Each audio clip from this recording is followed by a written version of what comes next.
come today in front of me HTC Desire 628, and I'll show you that the device comes with this 3.5mm headphones adapter, but I think that we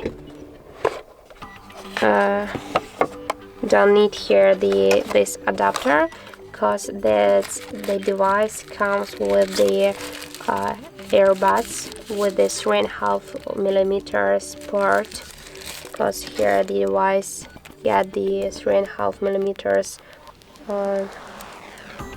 part here, and we just can use these regular earbuds here on our device. So that's how it looks. Thank you guys for watching, and if you found this video helpful, don't forget to leave a like, comment, and to subscribe our channel.